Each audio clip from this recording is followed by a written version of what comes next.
Ensinar não é transferir conhecimento, mas criar as possibilidades para a sua própria produção ou a sua construção. Paulo Freire.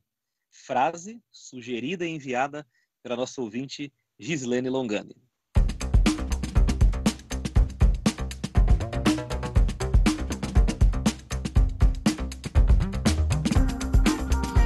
E começou mais um Entendo Nada, é o número 57.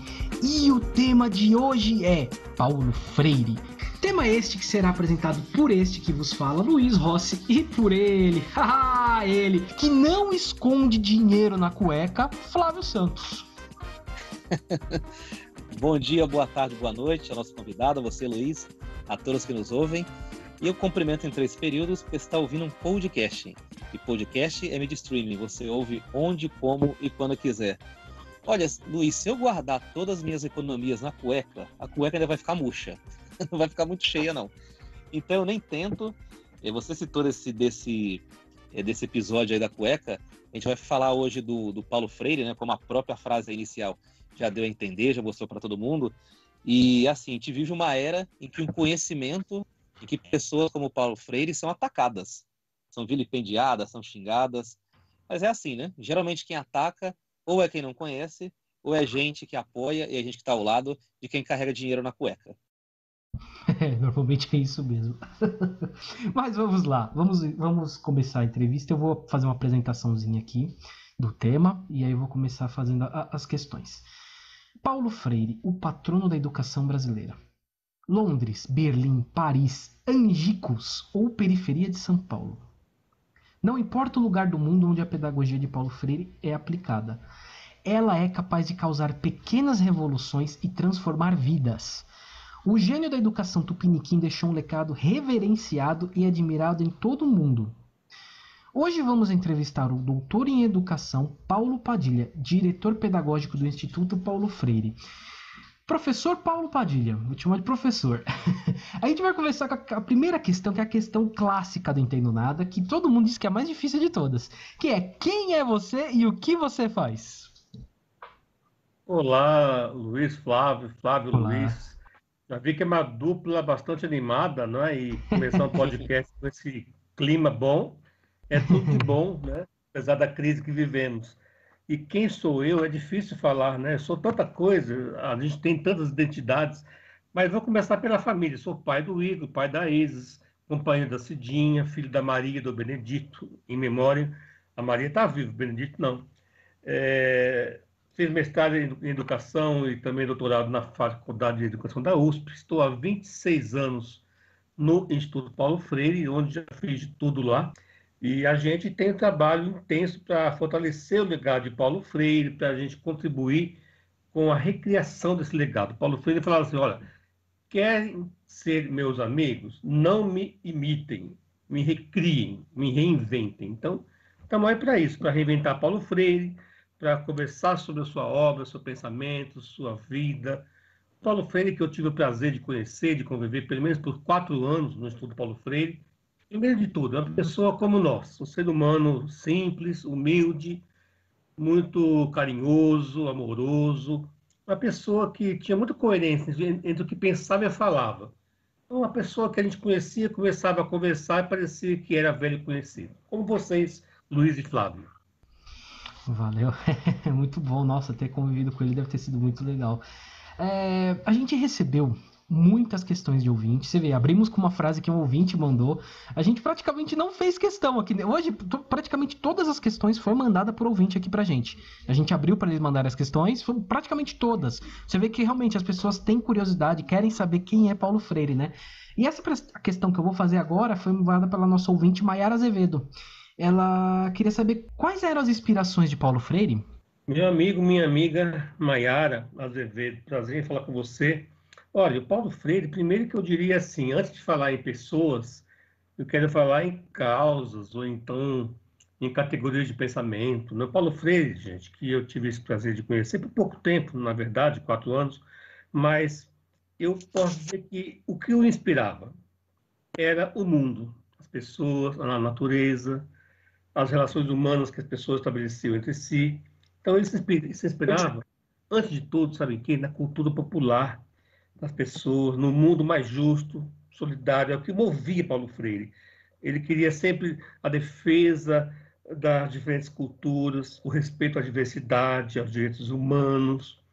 Ele sempre pregou, né, defendeu, escreveu, né, um dos primeiros livros dele, aliás, o segundo, para ser mais claro, Educação como Prática da Liberdade, onde ele fala do diálogo, de amorosidade, liberdade, democracia. Então, em princípio, Mayara, essas causas, a justiça social, é o que mais inspirava a luta de Paulo Freire, a educação como ato político. Em termos de autores, se você pegar, por exemplo, nas mãos o livro mais famoso dele, que é a Pedagogia do Oprimido, você vai ver aí a complexidade de autores. O Paulo Freire, aliás, era um leitor voraz. Então, ele escrevia muito porque lia demais. É sempre assim, né? Quando você vai escrever um livro, você geralmente leu 100. Então, ele leu muito. Então, eu diria que os principais autores que influenciaram os primeiros livros de Paulo Freire, estou falando, por exemplo, de Educação e Atualidade Brasileira, que foi o primeiro livro que prestou um concurso na Federal de Recife, de Pernambuco, ficou em segundo lugar, não ganhou a vaga, mas foi um livro fundante da sua experiência literária. O segundo livro foi Educação como Prática da Liberdade e o terceiro, Pedagogia do Oprimido. Né? Então, nesses livros, ele fala demais, por exemplo, cita autores como Álvaro Vieira Pinto, que era do Instituto Superior de Estudos Brasileiros, do ISEB, né, nos anos 55, 60, eles usavam muito como referência, por exemplo, Karel Kose, que tem um maravilhoso livro que todos devemos ler, chama-se Dialética do Concreto. Ele falava de Hegel, de Marx, Rosa Luxemburgo, Jorge Lucas, Eric Fromm, são autores que inspiraram Paulo Freire. Karl Jasper, Sartre, por exemplo, né? Russell, Pierre Furter, contemporâneo de Gadot, um brasileiro conhecido e faleceu há pouco tempo, né, com quem eu estudei, inclusive, Celso de Rui Beisel, Lucien Goldman, um grande autor, que fala da questão da consciência real, da consciência efetiva, e tem aí as bases do inédito viável. Enfim, se eu fosse falar aqui de todos os autores que influenciaram o Freire, não daria tempo, porque é muita gente, até por isso que ele também, em sua obra, gente, viu, Maiara? É por isso que o Paulo Freire também alcançava várias áreas do conhecimento, influenciava pessoas do mundo inteiro, de diferentes cantos, né, e recantos, da arte, da ciência, da tecnologia, das ciências humanas naturais, das ciências biológicas, das ciências humanas. Então, ele realmente leu muito. Eu aconselho como ele fazia, né? Quanto mais lermos, mais estaremos inspirados a criar novas teses e o novo mundo, que é o que mais interessa. Né? Sim, sim, sim. Antes de eu passar a próxima questão para o Flávio, eu só vou avisar aqui que a gente está hoje num dia de muita chuva em São Paulo e no interior de São Paulo, que é o meu caso. Inclusive está chovendo agora aqui em Indaiatuba. Então, se vocês ouviram algum barulho de trovão ao fundo, se der umas pipocadas assim, a gente vai tentar ajeitar na edição, mas já desde já peço desculpas aí se acontecer alguma coisinha, alguma pipocadinha na gravação aí, porque hoje realmente tá complicado. Flávio, a próxima. Assim, Luiz, eu acho que tem que até conversar depois um programa para a gente contratar a Mayara como produtora. A Mayara, eu vou te Uma falar, ela pessoa manda das sempre, né? pautas. Ela manda perguntas fantásticas. De onde é a Maiara? Seria bom saber. Eu sei que Ela fala? era de Guarulhos. Era de Guarulhos, lembrei, de Guarulhos. Legal. Então, ela mandou mais uma pergunta aqui, e junto com ela o César Vieira também fez uma pergunta, que é o nosso Uhum. ouvinte aqui, um dos primeiros que começou a nos ouvir, mora aqui pertinho da minha casa, na cidade de Tiradentes. A Mayara perguntou: como aplicar os ideais de Paulo Freire no ensino de hoje e quais elementos ou técnicas eu poderia usar? E o César Vieira perguntou: quais as particularidades do método de Paulo Freire? Olha, duas perguntas muito importantes que dão uma boa tese, viu? Então a gente vai tentar falar um pouco de cada uma. Na verdade, essa é a grande pergunta, viu, César, que nos fazem sempre, não é? Aliás, afinal, como é que você utiliza, né, o como fazer? Como é que a gente traduz em práticas, que é a pergunta do César, a teoria de Paulo Freire? Então, primeiro eu diria o seguinte: a própria teoria de Paulo Freire, ela nasce da prática. Ela nasce do que ele chama leitura do mundo, do conhecimento das culturas, da realidade em que as pessoas vivem e convivem. Então, o método do Paulo Freire, primeiro, já juntando a questão que a Mayara fala, né, do método Paulo Freire, são muito complementares. O Paulo Freire diz assim, olha, só é possível mudar o mundo a partir da leitura do mundo. Então, como é que eu vou educar alguém? Um exemplo mais concreto. Como é que eu vou fazer algum tipo de planejamento, qualquer que seja o planejamento, sem conhecer a realidade para a qual eu planejo? Imagina você pensando numa viagem que vai fazer no final do ano. Para onde você vai? Você tem que saber para onde você vai, né? Você não é maluco de ficar saindo sem rumo, ou então você vai, né, naquela dos anos 60, 70, você sai sem lenço, sem documento. É gostoso também, né? Mas na educação, nós temos que planejar para executar. Então, o método Paulo Freire, que é mais do que isso, eu queria até dizer para vocês, tem um livro conhecido de um grande amigo meu, que vocês conhecem, que é o Carlos Rodrigues Brandão, né? E chama-se O que é Método Paulo Freire. O Brandão fala assim, olha, na verdade, é muito mais do que o método. Quando Paulo Freire propôs o método Paulo Freire, esse método Paulo Freire era apenas um primeiro movimento, gente, primeiro passo do que ele chamava de sistema de educação. O Paulo Freire queria criar, e ele escreveu sobre isso, um sistema de educação que pudesse ser utilizado no Brasil todo e em outros países. Portanto, ele pensou a educação desde a educação infantil até a universidade popular. É muito interessante vocês lerem esse livrinho do Carlos Rodrigues Brandão, né, o que é Método Paulo Freire, muito conhecido, já tem mais de 100 edições pela Brasiliense. Ele conta um pouco dessa história, né? O Método Paulo Freire é apenas a etapa inicial.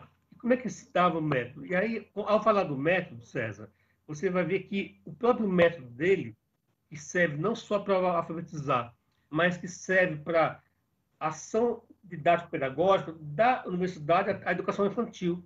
Então, você pode, por exemplo, partir da investigação, né, da realidade, tematização da realidade e problematização dela. Então, você investiga, ou seja, sai a campo, conhece a cultura das pessoas, levanta o universo do vocabulário, como as pessoas se comunicam, como é que elas conversam, como elas falam. Depois você tematiza, você faz perguntas em torno dessas palavras que você descobriu no seu universo comunitário. Então, cada cidade, cada região do Brasil, por exemplo, tem um jeito de falar as palavras, tem nomes diferentes para a mesma coisa, né? E também em outros países, espiga de milho é uma coisa aqui, em outro país tem outras palavras, né? O pão, por exemplo, então tem várias nomenclaturas. Então você conhece a cultura local pelas palavras, pela linguagem, porque a linguagem é o primeiro elemento forte da cultura. Então você levanta a linguagem, os conhecimentos, os vocábulos, né? As falas populares, os saberes populares, e aí você vai escolhendo palavras que são mais significativas, né? Para que as pessoas possam entender que o que elas vivem, o que elas falam é importante. Né? E aí, a partir desse movimento, você levantou as palavras, tematizou o que é isso, né? Você codifica, você descodifica, você analisa cada palavra desse universo vocabular, aí você organiza isso em fichas, não, os professores, os coordenadores, os alfabetizadores fazem isso. Depois, organiza como se faz na escola hoje em dia, né? A sua aula, o seu trabalho, sempre visando a que a pessoa se reconheça sujeito da história. E é por isso que o Paulo Freire falava em educação como ato político. Imagina você, vamos pensar agora na universidade, né? Se na universidade o professor, em vez de ficar só transmitindo conteúdo, né? Vocês fizeram jornalismo, fizeram história, entre outros cursos, né? Imagina você se o professor ficasse apenas transmitindo conhecimento de forma bancária, né? Como diria Paulo Freire, depositando conhecimento nas pessoas, e perguntasse o que as pessoas gostariam de saber, o que elas já sabem, o que elas trazem para a realidade. Né? Para quê? Para que a pessoa, gente, seja um sujeito da sua própria história. E ele possa aprender a dizer a sua palavra. Se vocês lerem, por exemplo, o prefácio do livro Pedagogia do Oprimido, gente, é belíssimo. Foi escrito pelo Hernani Maria Fiore, que é um grande amigo de Paulo Freire, no exílio, no Chile, né? Ele foi convidado por Paulo Freire a prefaciar, e o prefácio desse livro é belíssimo. E sabe o que eu fiz? Eu fiz uma música sobre este prefácio, que apresenta o livro Pedagogia do Oprimido. Eu posso cantar para vocês um pedaço? Claro, pode sim. Eu chamei de Aprenda a Dizer a Sua Palavra. Olha, então é uma música que pode ser cantada, tá? Podem reproduzir à vontade. É assim, ó. Aprenda a dizer a sua palavra. Leia o mundo, reflita, não há educação sem a crítica. Aprenda a decidir e jamais a se esconder. Quanto mais juntos estivermos, mais fortes seremos para lutar vencer. Nossa palavra é importante e juntos nós somos gigantes. Vamos transformar o mundo pela educação. Não existe neutralidade, existe politicidade da educação que fazemos com convicção. Assim, consciência e ternura, com arte e com boniteza, vamos mudar com certeza a educação, a educação, a educação, a educação, a educação.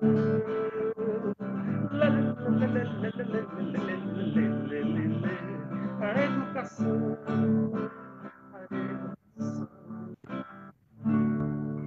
Boa. Uau, Gostei, fantástico, João. hein? Batendo Parabéns. palma aqui, ó. Batendo palma aqui. Fantástico. Olha, Gostei, muito ó. bom. Também, tô aplaudindo aqui. Tô Parabéns. aplaudindo, batendo palma. Muito legal, muito legal. Sim, com ciência e ternura, com arte e com boniteza, vamos mudar com certeza a educação. E mudando a educação, gente, a gente muda a sociedade. Por isso que o método Paulo Freire é importante. Por isso que falar como aplicar o método Paulo Freire. Olha, o que eu falei na primeira questão, né? Com amorosidade, tratar as pessoas com respeito, com diálogo, escutar, não só falar, com liberdade, né? Porque você, deixando a pessoa aprendente livre, ela não só vai aprender com a gente, mas ela vai também nos ensinar. Paulo Freire tem um conceito, Luiz Flávio, que se chama dodicência. O que é isso? Enquanto o professor ensina, ele aprende com o aluno. E o aluno, enquanto ele aprende, ele também ensina ao professor. Então, na prática da sala de aula, na prática da educação familiar, na rua, na casa, na comunidade. Como traduzir a teoria de Freire? Se nós formos mais respeitosos, respeitarmos a cultura do outro, da outra, se falarmos com respeito às diferenças, às sexualidades, às religiosidades, né, às etnias, não ao preconceito, não a toda forma de discriminação. Isso é fazer uma educação com base nos princípios filosóficos, políticos e pedagógicos de Paulo Freire, para que a pessoa se torne ela mesma sujeita à história e aprenda a dizer a sua palavra, como disse o Hernando Maria Fiore. Boa, boa, muito bom, muito bom. Eu vou depois procurar esse livro da Editora Brasiliense. Eu já cheguei a vê-lo por aí, mas nunca peguei para ler. Eu quero ler depois, sim, que parece ser bem interessante. É legal que tem uma edição novinha aí, atualizada, inclusive. Poxa, que legal. Eu vou procurar sim. Eu vou procurar a Editora Brasiliense, me acompanha muito em tempos de faculdade. Eu li muita coisa da Editora Brasiliense. Eu gosto bastante dos livrinhos deles. É daquela coleção, o que é, sabe? Lembra os primeiros passos? Sim, aquela Primeiros Passos, é. É muito boa, São muito boa. pequenos livros, mas são profundos. Sim, eu lembro de ter lido alguns aí. O que é pedagogia, o que é... Nossa, vários, eu lembro de ver vários aqui. O que é história, né? Eu fiz história, então eu li o que é história. Muito bom, eu lembro de ter lido bastante. Que é revolução também. O que é revolução, tinha também, é verdade. O que é sexualidade, Exploração. o que é psicologia. Tem um monte de que é. Tem mais de 300 edições aí. Sim. Muito boas. Esses livros brasileiros eram acessíveis e eram legais também, além do conteúdo, porque eles ficavam nas bancas de jornais em posições de destaque. Os caras colocavam aquele mostruário que virava assim, você ia girando e tinha os livros da editora de destaque. E eu lembro que a primeira vez que eu li Florestan Fernandes foi assim.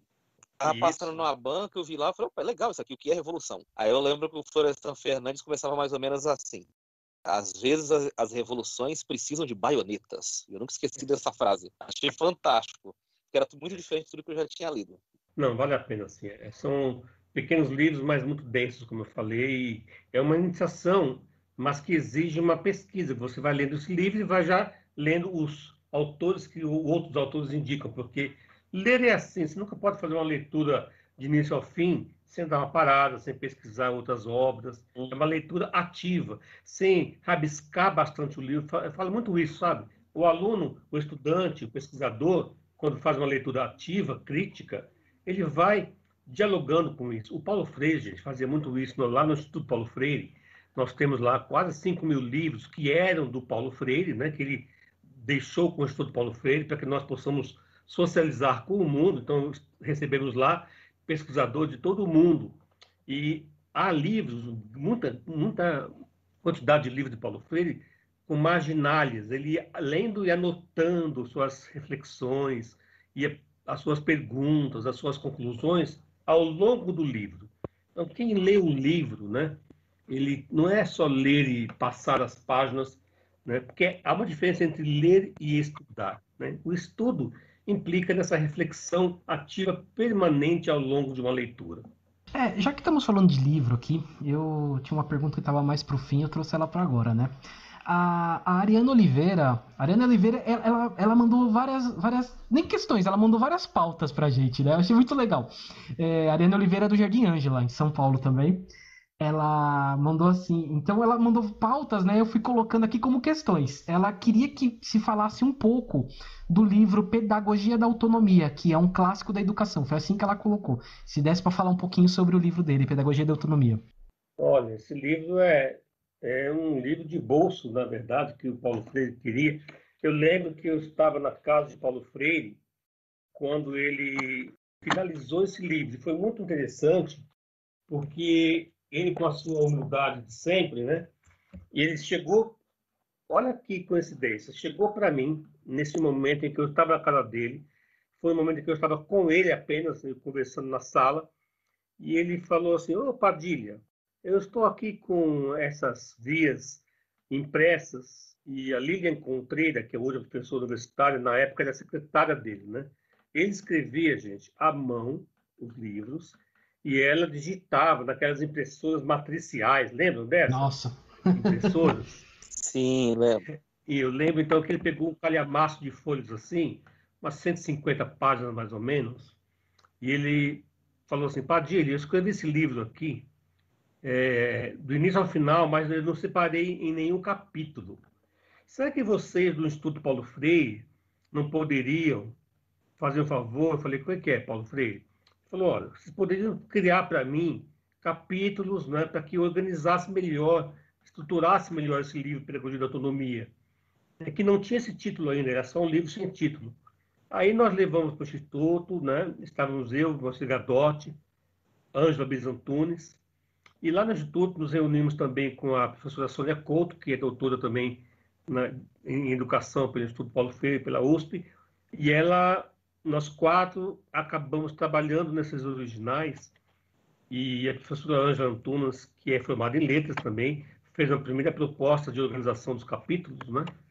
E aí acabou que ficou este livro com 27 itens, com 3 grandes capítulos, né? O primeiro capítulo, Não há docência sem discência. O segundo capítulo, Ensinar não é transferir conhecimento.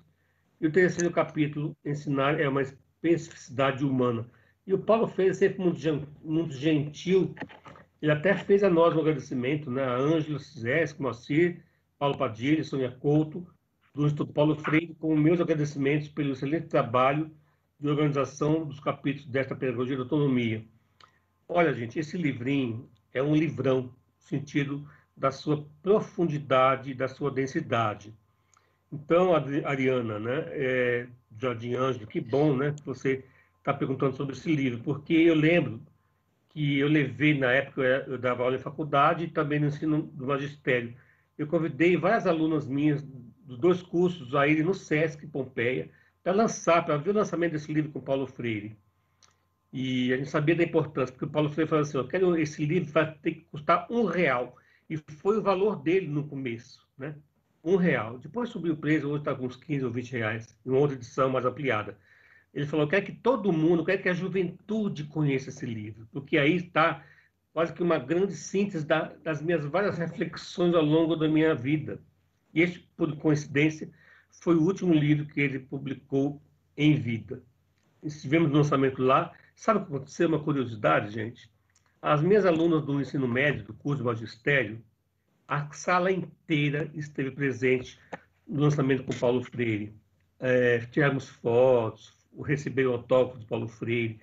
As alunas da pedagogia, na época, não sei por que cargas d'água, ninguém atendeu ao meu convite. Ninguém foi ao encontro. Isso foi no dia 17 de abril de 1997. No dia 2 de maio, o Paulo Freire morreu. Ou seja, é uma obra fundante, é uma obra fácil de ler, mas que exige atenção e exige que a gente faça o quê, gente? Sabe o quê? Que a gente estude esse livro, não só que a gente leia este livro.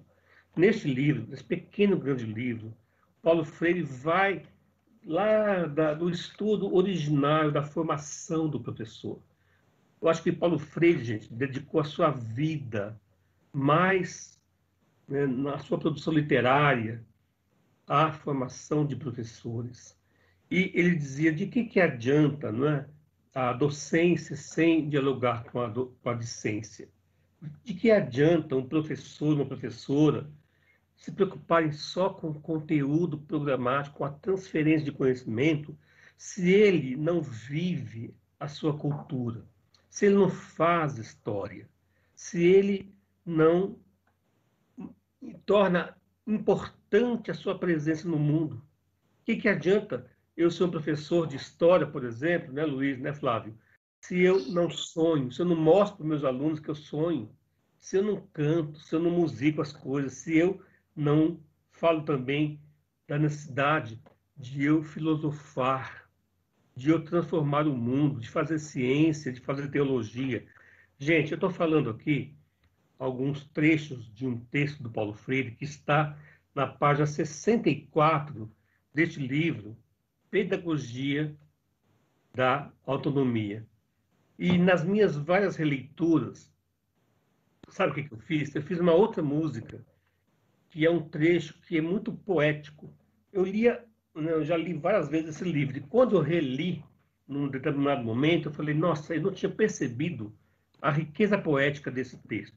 E nesse pequeno texto, na página 64, gente, Paulo Freire faz uma síntese maravilhosa do que ele entende que deve ser o ser humano, o professor, né? Ele falava: nós somos pessoas incompletas, inacabadas, inconclusas. Então, quando ele fala do inacabamento humano, né? Porque nós estamos sempre aprendendo uns com os outros. Imagino você, Flávio, você, Luiz, você, Ariane, né? Os que estão nos ouvindo nesse momento, quantas, de repente, novidades nós estão aprendendo com as nossas conversas aqui, com a nossa fala, com a nossa alegria, com o nosso bom humor, né? Com a nossa música. E não só falando de Paulo Freire como se fosse alguma coisa, um ser alienígena, né? Então, quer dizer, o Paulo Freire, cara, é um ser extremamente simples, alegre, cantava, ele gostava de cantar, né? Paulo Freire era poético e escrevia à mão, muito simples, muito vagarosamente, mas com muita profundidade. Ao lado da mesa do Paulo Freire, gente, tinha milhares de dicionários ali, de várias línguas, de vários formatos, de várias naturezas. Então, assim, ler e produzir conhecimento é uma lição que o Paulo Freire nos deu. E sermos poéticos. Então, se me permitem, essa música é uma música rápida, né? Por que eu gosto de usar a música? Porque a música, ela muitas vezes aprofunda mais o nosso conhecimento, porque ele entra por uma outra via. Entra pela via da emoção, da afetividade, do carinho, do afeto. Dimensões da educação que grandes teólogos da psicologia, da neurolinguística valorizam. Por exemplo, Henri Vallon, que dizia assim: a arte, né, ela é a energia social da emoção, né? E a emoção nos faz pessoas mais inteligentes. Quando emocionadas, as pessoas aprendem mais e melhor. Por isso que eu gosto de colocar música na educação, em tudo que eu faço nos meus livros, nas minhas palestras, nos meus diálogos, porque às vezes eu volto 10 anos depois numa cidade, aconteceu isso comigo no Rio de Janeiro, por exemplo, eu estive lá, as pessoas falavam assim, poxa, Padilha, há 10 anos eu lembro que você cantou umas músicas legais aí, canta de novo. Eu fiquei pensando, poxa, lembrar da minha música, mas talvez não lembrar do que eu falei, né?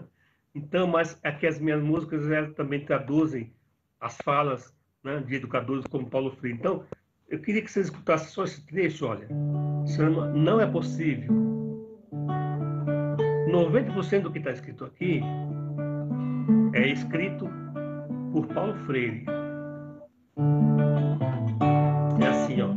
Não é possível, não é possível, não é possível, isso não é possível, não é possível, não é possível, não é possível, isso não é possível. Veja só o que nos diz Paulo Freire. Estar no mundo sem fazer história, sem por ela ser feito não dá, sem fazer cultura, sem tratar sua própria presença no mundo.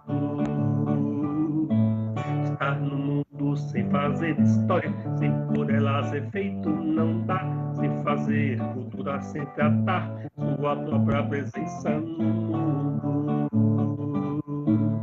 Sem sonhar, sem cantar, sem musicar, sem pintar, sem cuidar da terra, as águas e sem usar as mãos, sem esculpir, sem acabar com as guerras, sem a sombra e face do mistério, sem filosofar, sem mudar o mundo, sem fazer ciência ou teologia, sem pontos de vista sobre a ideologia, sem aprender, sem ensinar, sem formação para conscientizar, sem educação para a liberdade e sem politizar. Não é possível, não é possível, não é possível.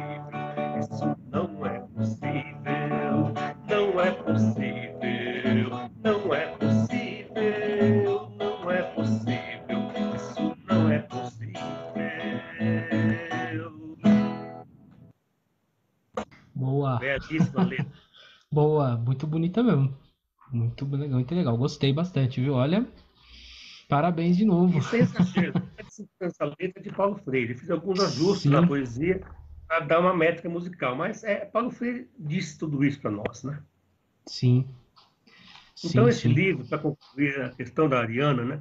Este livro, eu diria que não pode ser Bíblia, porque Paulo Freire não queria seguidores, Paulo Freire não queria imitadores e nem discípulos, né? Às vezes as pessoas pensando que estão nos elogiando, vocês são discípulos de Paulo Freire.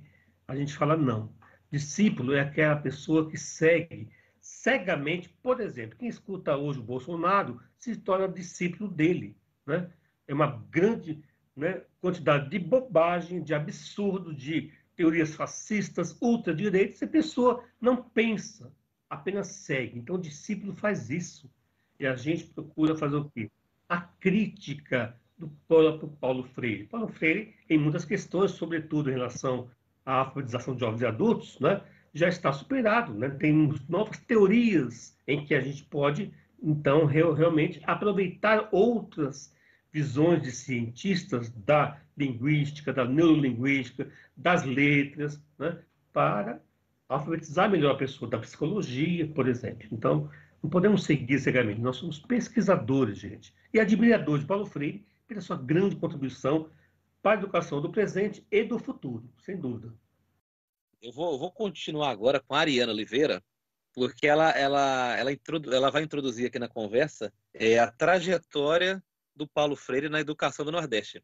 E eu estava Uhum. fazendo uma pesquisa aqui no programa sobre as obras, o trabalho do Paulo Freire, e eu me deparei com, para mim, um dos maiores experimentos sociais, educacionais, feitos na história aqui do Brasil e, quiçá, da humanidade, que foi o que aconteceu em Angicos, quando ele foi para Angicos, implementou o método dele lá de aprendizado, de ensino, em 1963.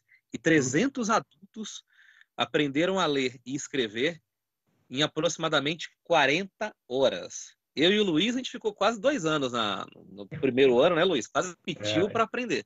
O pessoal aqui aprendeu em 40 horas. E eu quero frisar uma coisinha aqui.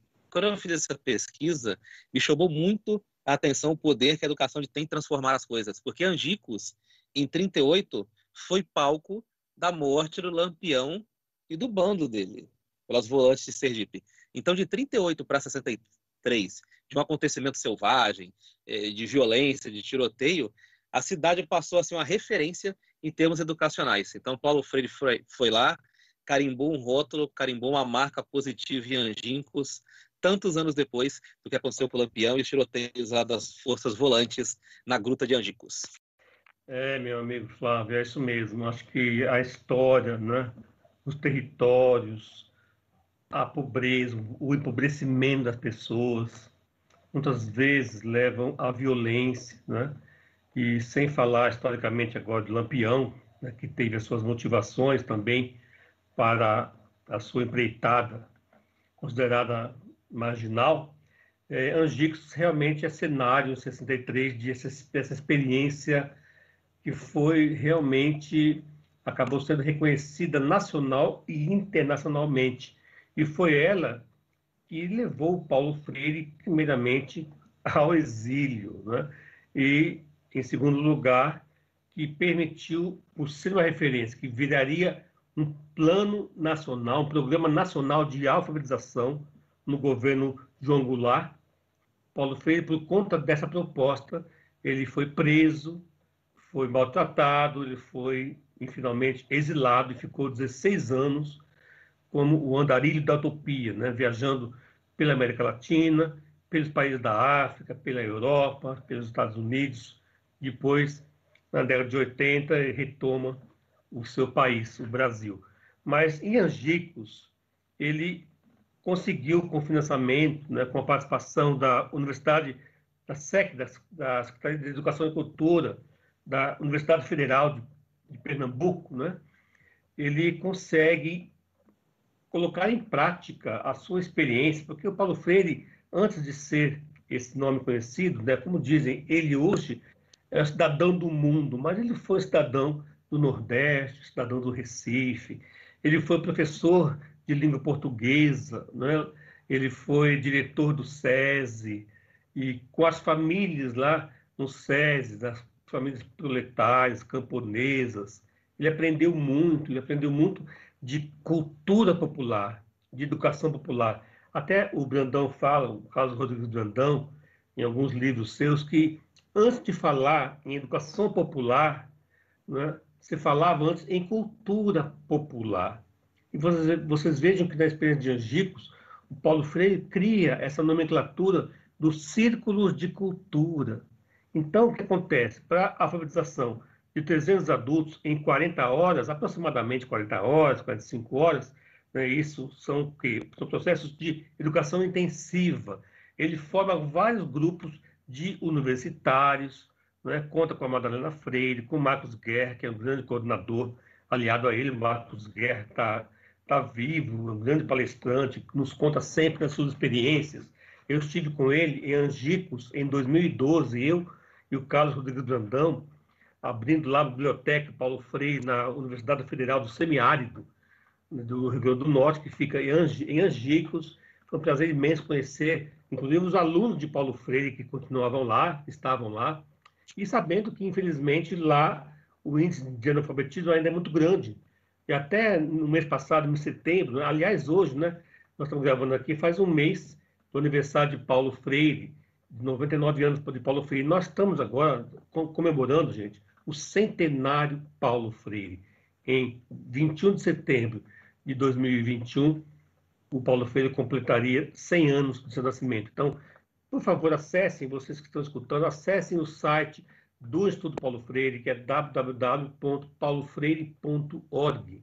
Ali vocês vão ver uma campanha importante para nós fortalecermos o legado de Paulo Freire, vão ver cursos oferecidos gratuitamente na nossa EAD Freiriana, que eu tenho o prazer de coordenar lá na nossa instituição. Vocês vão ver vários cursos acontecendo, maravilhosos, históricos, né? E sempre falando sobre Paulo Freire como referência para nossas ações práticas. Então, em Angicos, gente, se realiza ali um processo de formação, um grupo de universitários, é formado por Paulo Freire, é formado por Marcos Guerra, por Madalena Freire, entre outros grandes educadores, né, do Nordeste brasileiro. E aí eles aprendem com Paulo Freire essa metodologia do método Paulo Freire, de como realizar uma alfabetização que é significativa para a vida das pessoas. Então, foi uma experiência exitosa, porque houve uma concentração de esforços, equipes multidisciplinares colaboraram, o Paulo Freire coordenando todo o processo. As equipes, antes de começarem a estudar, né, visitaram as comunidades de Angicos para conhecer cada localidade, conhecer os territórios, conhecer as culturas, levantar previamente o universo, o vocabulário daquelas pessoas todas que estariam, então, participando desse processo de alfabetização. Então, há todo um processo de planejamento, de organização, de reconhecimento das culturas locais para não impor um conhecimento que não pertencia às pessoas. Então, se faz um levantamento do universo vocabulário dos grupos participantes da alfabetização, se faz uma escolha das palavras, né, para entender as dificuldades que as pessoas tinham nas palavras, se faz todo um trabalho de criação de situações existenciais, contando inclusive com o Francisco Brenan, com situações da vida das pessoas. Então, por exemplo, um pedreiro, um homem cavando um poço, ou um caçador caçando um pássaro, ou a dona de casa bordando. Então, situações que eles observavam na comunidade. E quando se parte do que as pessoas fazem, quando se parte da vida das pessoas, da sua cultura primeira, das palavras que elas utilizam para se comunicar, né, respeitando a sua oralidade também, as pessoas se sentem respeitadas. E respeitadas, gente, as pessoas querem aprender, querem ficar juntas, aprendendo, convivendo e valorizando o coletivo. Então, foi um processo de muita amorosidade, de conscientização política, para que as pessoas, como eu acabei de cantar agora há pouco, assumissem em suas mãos as suas próprias histórias. Então, é por isso que o Paulo Freire tem sido tão criticado antes e agora, porque quem é conservador, quem é ultraconservador, quem é fascista, proctofascista, não quer a igualdade de direitos, não quer que as pessoas, como aconteceu em algum momento na nossa história recente, possam ter acesso aos meios de produção, possam ter acesso ao consumo, né? E nem à educação.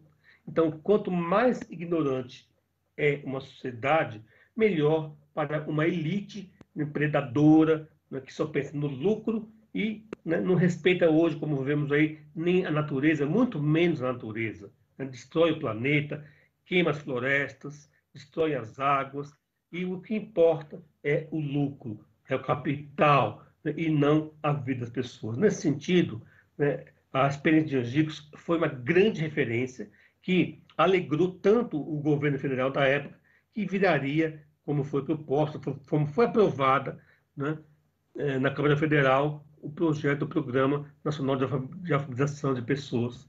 E, infelizmente, isso viraria um Sistema Nacional de Educação, caiu por terra, porque a direita do país, né, juntando os empresários com o poder político conservador e os militares, deram um golpe de 64 e tudo foi por água abaixo. Mas na década de 70, 80, na história sempre assim, ela nos permite uma retomada da educação popular, uma retomada do sonho, da utopia, da esperança, e Paulo Freire é valorizado no mundo inteiro, né, e a sua ação exitosa, né, é aproveitada na África, na América Latina, em países da Europa, e aí ele se torna uma grande referência, né? Ele é chamado o andarilho da utopia, porque ele sempre sonha que é possível fazer uma educação emancipadora. Sabe o que é emancipar-se? É dizer, tire as suas mãos de cima de mim. Eu sei o que eu quero fazer, eu sei para onde eu quero caminhar. Juntos com outras pessoas. Então, realmente, a sua pergunta, né, Ariana Oliveira, foi muito procedente, porque traz à tona uma experiência exitosa, né, que, ao olhar de hoje, deve ser sempre atualizada, usando as tecnologias, por exemplo. Hoje, no Instituto Paulo Freire, a gente faz processos de formação de alfabetizadores para que cada pessoa analfabeta tenha o seu celular, porque usa imagens, porque vai aprendendo as letras, vai aprendendo a se comunicar, né, com o uso das tecnologias. A inclusão tecnológica é fundamental hoje em todo e qualquer processo educativo. Você fala um pouquinho sobre essa experiência muito legal, muito interessante no Nordeste, em Angicos. E o Flávio colocou uma pergunta aqui que eu não sabia disso, que o método Paulo Freire é aplicado em escolas do MTST. Eu não sabia disso. Como que tem sido essa experiência ao longo dos anos? Olha, Luiz, o Paulo Freire, ele sempre esteve presente, não só ele, mas vários freirianos, né, brasileiros, de outros países, sempre estiveram ao lado, juntos, né, com os movimentos sociais e populares. No MST, né, Trabalhadores do Sem Terra, Paulo Freire sempre foi uma presença marcante. Quando estava vivo, sempre estava lá, contribuindo na conformação do que nós chamamos de uma matriz curricular, né, de um currículo das formações. E no MST, por exemplo, não é só o trabalho de formação da educação de jovens e adultos que lá acontece. Né? Lá há cursos técnicos, há cursos do ensino fundamental, da educação infantil e também da EJA, por exemplo. Né? Então, Paulo Freire sempre foi um grande influenciador no sentido de fundamentar as práticas a partir da cultura popular, dos saberes prévios das pessoas, das suas necessidades territoriais, das suas culturas, da sua luta por terra, por direitos. Então, vejam vocês como toda a luta do MST, né, ela sempre esteve presente numa prática teórica e prática de Paulo Freire, a praxis. Né? A praxis nós chamamos que é a ação transformadora em Paulo Freire. Então, Paulo Freire, Moacir Gadotti, José Eustáquio Romão, quando foi criado o Instituto Paulo Freire, a presença do Instituto Paulo Freire, de Paulo Freire mesmo, era muito permanente. E não só influenciava na alfabetização, mas também em todos os processos educativos em que o movimento do Sem Terra, o trabalho do Sem Terra, sempre desenvolveu. E a educação lá oferecida sempre foi uma educação diferenciada, respeitosas às múltiplas culturas, à diversidade, projetos belíssimos. Eu lembro quando eu fiz o meu mestrado em educação sobre o tema de planejamento, eu aprendi muito com as experiências do MST por conta da sua caminhada ao lado da teoria de Paulo Freire. Então, o MTST realmente é uma experiência exitosa ainda nos dias atuais, né, por conta dessa fundamentação prático-teórica freiriana que eles continuam realizando. E volta e meia nós somos convidados, nós, nossos companheiros, também a estarmos presentes lá. O Instituto Paulo Freire, para ter uma ideia, só para finalizar essa questão, ele alfabetizou mais de 300 mil pessoas no Brasil, né? E várias dessas experiências foram também no contexto do movimento de Trabalhadores Sem Terra, né? Por conta do projeto Mova Brasil, que à época foi uma parceria entre o Instituto Paulo Freire, a Petrobras e a Federação Única de Petroleiros do Rio de Janeiro. Então, a gente fez uma parceria tripartite em que nós cuidávamos da parte pedagógica, né? E aí conseguimos, então, atender um universo imenso de pessoas analfabetas que conseguiram, afinal, com a nossa formação, aprender a ler e escrever. Mais de 300 mil pessoas, temos publicações lindas sobre isso, com metodologia utilizada, passo a passo. Então, se vocês acessarem, por exemplo, o site do Instituto Paulo Freire, vocês terão lá acesso a muita informação de qualidade para aprender a alfabetizar, para aprender a educar de uma perspectiva libertadora, emancipadora, transformadora. Eu acho interessante também que muitas críticas, né, ao MTST, mas a gente percebeu aí nessas crises, com a questão do arroz, por exemplo, que subiu muito o preço, e eles tiveram uma grande importância em manter os preços deles, né, num preço bom, além de produtos de qualidade, né, que eles fazem. Eu Exatamente. cheguei a comprar em feiras já, Pessoas que... Uhum. Daí da região de Suzano mesmo, eu sei que tem bastante. Nessa região próxima de onde você mora, Sim, né, sim. professor? E eu lembro que eles iam, quando eu morava em São Paulo, ali na Vila das Mercês, até um salve pro pessoal ali da Vila das Mercês, e o pessoal ia lá com a feira vender lá. Muito legal, eu comprei muita coisa boa deles lá. Bom, e eu não sabia mesmo que tinha ligação com o método de ensino do Paulo Freire. Eu vou fazer mais uma questão que eu achei interessante, porque essa foi a Ariana que mandou agora, né? Falamos de Angico, falamos dos movimentos sem terra, e ela fez uma questão falando da cidade de São Paulo, né? Porque muita gente já nem lembra mais, mas Paulo Freire foi secretário de Educação da cidade de São Paulo. E ela queria saber como que foi esse mandato dele, como que foi, o que ele implantou, como foi com a Erundina, como foi? Olha, primeiro que foi uma experiência maravilhosa no sentido de dois nordestinos, né, estarem à frente aí da política municipal de São Paulo. Pela primeira vez na história, uma mulher nordestina, Luísa Erundina, prefeita da cidade de São Paulo.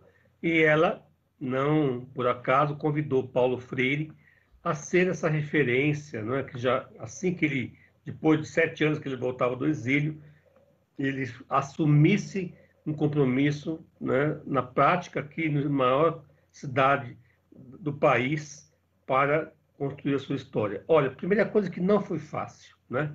É claro que a gente vinha de vários governos de direita, foi muito complicada a mudança de mentalidade, porque quando a gente fala em projeto, como escreve o meu amigo Moacir Gadotti, que trabalhou 23 anos com Paulo Freire, que foi chefe de gabinete da gestão de Paulo Freire lá com a Erundina, eu adoro falar assim, a primeira questão para fazer um bom projeto é mudança de mentalidade.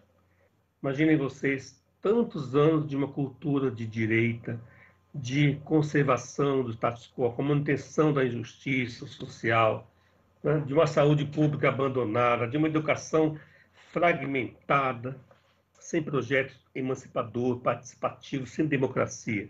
Então, essa gestão do Paulo Freire, gente, ela deixou história para o Brasil e para o mundo.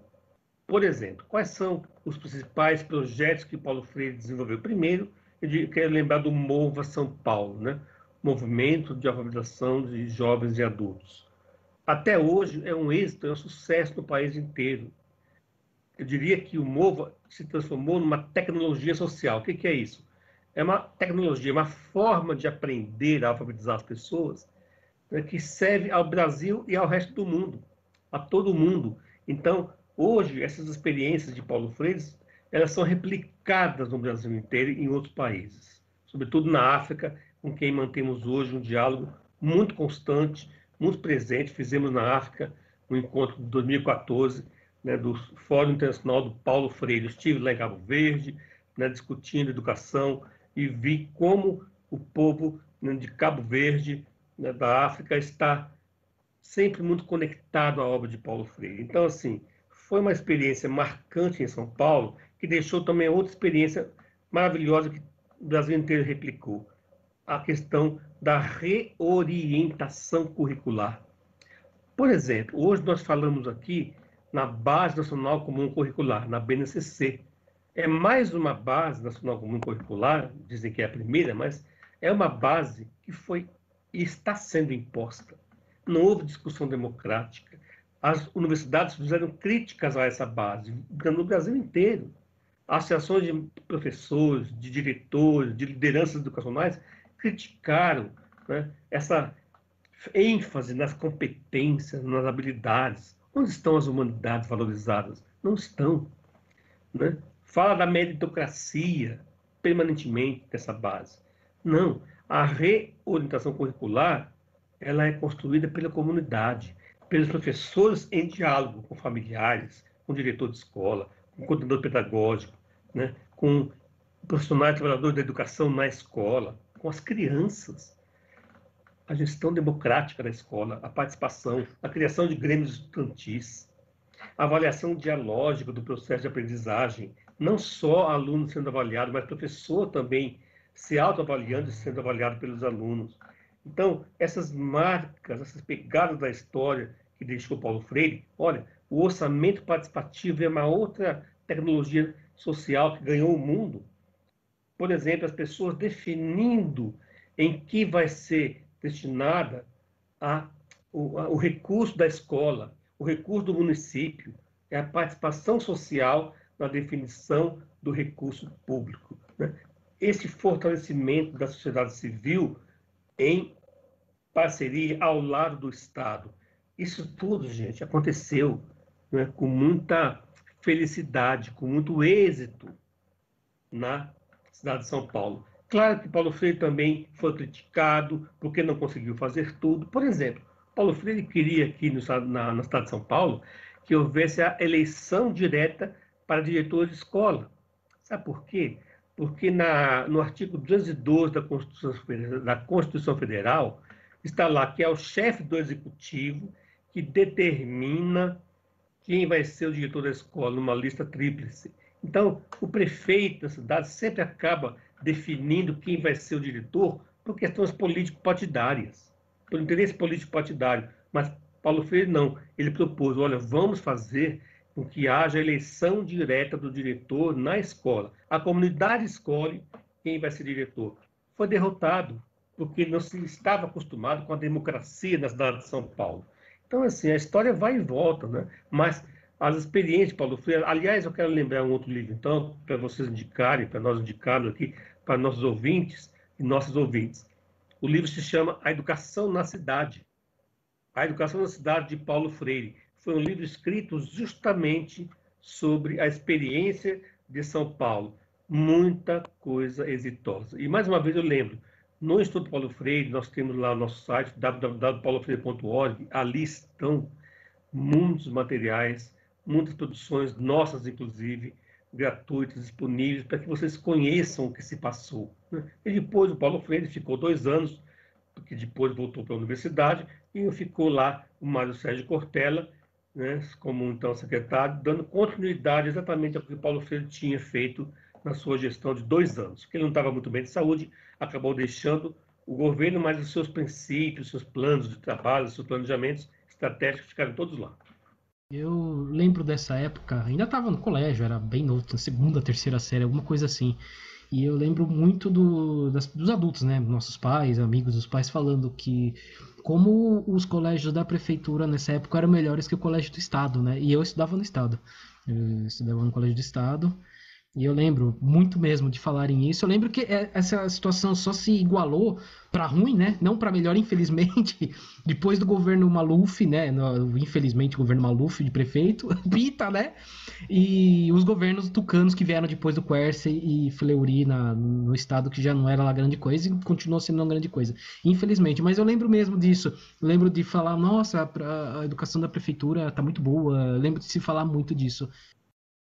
Eu estava, assim, 99% das críticas que a gente ouve a respeito do Paulo Freire, a gente pode jogar na lata do lixo, que é gente que não leu, ou gente ignorante, gente que tem raiva, e o critica por supostas questões ideológicas. Mas, assim, eu andei pesquisando assim, no cenário internacional, e realmente, Paulo Freire é praticamente uma unanimidade.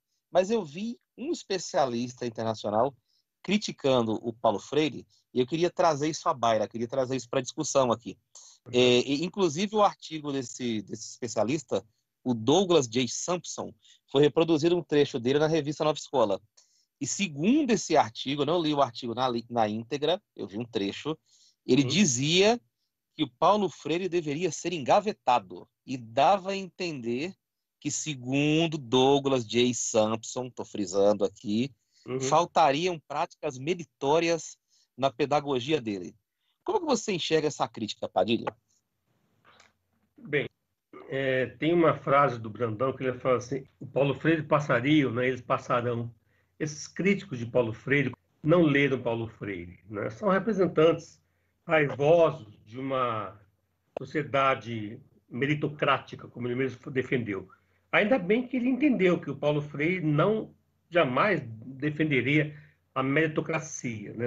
Até porque a gente, se estudar um pouco da história da humanidade, da história da educação, vai perceber que desde a antiguidade, da Grécia Antiga, né, na Idade Média, Renascimento, a escola é dualista. É uma escola para pobres e uma escola para ricos, para a elite dominante. É uma escola, ainda hoje, meritocrática, né, que subordina, por exemplo, os alunos totalmente aos professores, que subordina a mulher ao homem, que subordina o negro ao branco, e por aí vai, né? Que subordina a natureza ao lucro, a vida à economia. Então, a prática democrática, né, não acontece numa escola que é meritocrática, porque o mérito, né, considerado como o conhecimento de quem tem mais esforço por ter estudado mais, merece mais. Mas as condições não são as mesmas. Basta ver, por exemplo, recentemente, né, as aulas remotas, que no início chamava de educação à distância. Claro que não é educação à distância. Aula remota para a classe média alta, para a classe média, para quem é rico, funcionou perfeitamente. Né? Educação integral para eles, que sempre foi assim, né? Com acesso às tecnologias, ao computador, à banda larga de qualidade, as crianças da classe média não pararam de estudar. Mas as crianças, mais de 70% das crianças e jovens da periferia, né, não tiveram aulas nesse período, aulas remotas. E não que se confunda a aula remota com a educação à distância.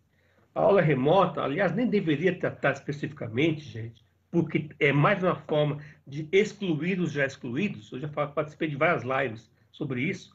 A aula remota significou a bi-exclusão, uma repetição da exclusão que já existe na sociedade. Então, o mérito na educação, quem defende isso, é quem é de ultradireita, é quem é conservador, é quem quer manter as coisas como estão.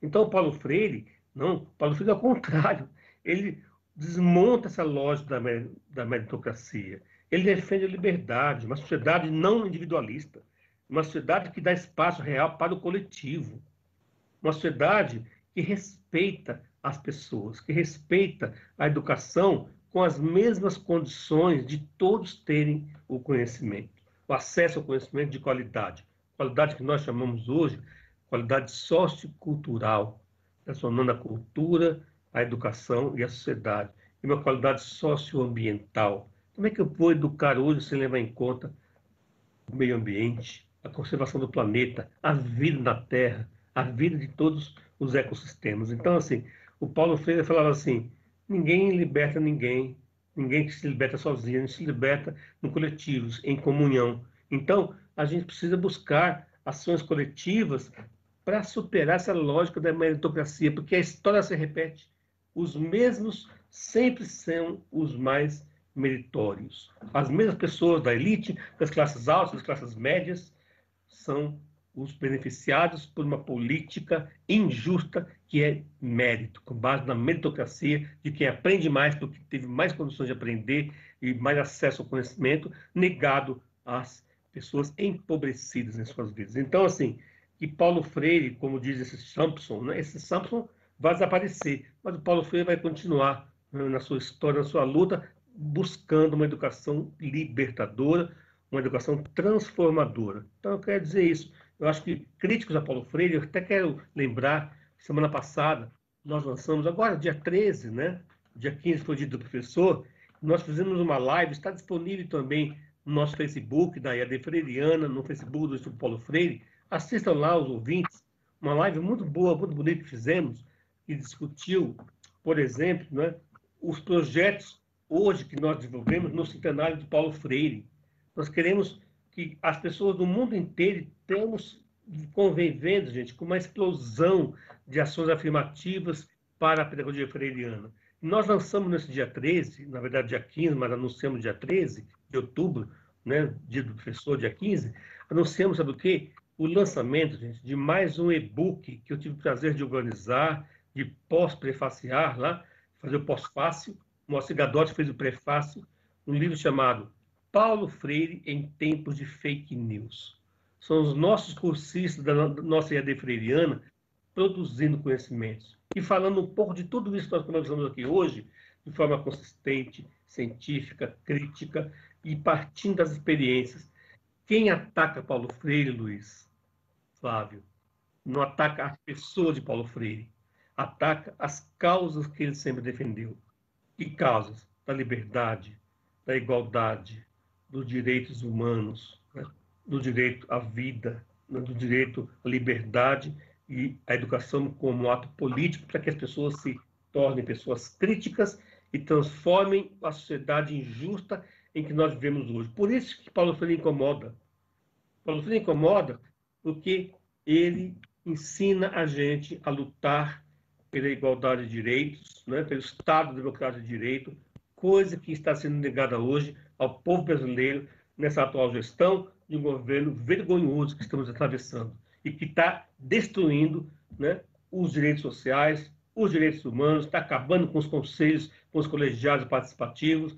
É um governo que está causando um mal imenso, histórico, em tão pouco tempo, conseguindo destruir tudo. E nós vamos reagir, vamos resistir, vamos continuar lutando para resgatar o país que nós queremos, que nós merecemos ter. Um país em que as pessoas sejam mais felizes, possam se abraçar, possam enfrentar com dignidade, Luiz, essa pandemia horrorosa, né, que está com mais de 153 mil mortos no Brasil, porque o governo não foi responsável, não trata isso com responsabilidade, muito pelo contrário, trata com tamanha falta de compromisso com a vida do povo. Porque o povo para esse governo não interessa. Então, Paulo Freire quer a vida digna. E dignidade, gente, é o que mais nós podemos buscar na educação. Sem dignidade, não há vida. Então, queremos resistir para que nós tenhamos vida digna. E é isso que a gente busca quando falamos da obra de Paulo Freire e quando reinventamos Paulo Freire. A gente quer que o que ele fez se amplie no sentido de superar o status quo, de acabar com essa ignorância que ainda existe no nosso país e manter a liberdade do nosso povo, que é um povo tão bonito, tão criativo, tão resistente, tão alegre, né? Tão dançante, cantante, e que a gente não pode tornar esse país um país ainda mais de pessoas miseráveis, sem trabalho, a dignidade, a saúde e a educação. Não sou candidato a nenhum cargo político, tá? Mas Olha, eu acho, eu vou até sugerir uma coisa, Luigi. Eu acho que seria bom a gente fazer uma pausa para recolher os cacos no chão do Douglas J. Simpson, depois dessa resposta. Porque não sobrou absolutamente nada, viu? olha, isso aí, não só dele, né? De muita gente que tá por aí. Ai, ai, ó, com essa resposta, você já respondeu três questões que a gente ia fazer em uma só. Que era duas da Ariana Oliveira e um do César, do César Vieira, né? Que já tinha mandado questões aqui pra gente. Então, nossa ouvinte Juliana Rosa, eu sei que ela mora na Zona Norte, eu não sei exatamente o bairro dela, na Zona Norte de São Paulo, né? Mas eu acho que é Parque Antártico o nome do bairro dela, se eu não me engano é isso.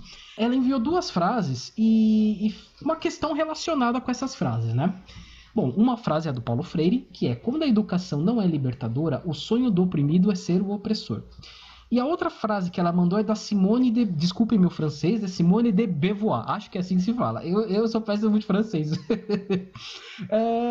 O opressor não seria tão forte se não tivesse cúmplices entre os oprimidos. E chegou depois aqui, a minha mãe Maristela Rossi, olha só, mandou aqui para mim também, ela é de São Paulo, ela mandou aqui: seria uma atitude muito ingênua esperar que as classes dominantes desenvolvessem uma forma de educação que permitisse às classes dominadas perceberem as injustiças sociais de forma crítica. Bom, com tudo isso, acho que a pergunta que a Juliana mandou aqui pra gente é: essas frases são a realidade brasileira hoje, né?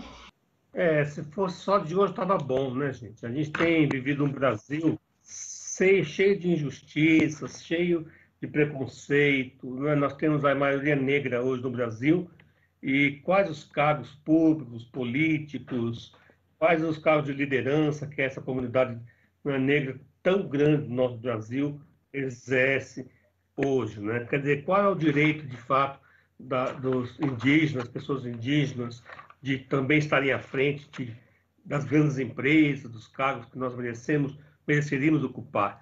Olha, acho que as falas da mamãe Esther, da Juliana, quentes ao gosto do momento. Então, assim, de fato, essa opressão, é muito interessante discutir isso, né? Quanto mais oprimido e sem educação é um povo, mais o sonho dele, como destacou a Juliana, é ser opressor.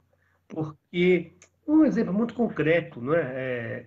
Pessoas de grupos populares, por dar um exemplo recente, na gestão do Lula, por exemplo, né, houve muita abertura para o financiamento público do ensino universitário, não sei se vocês lembram, né?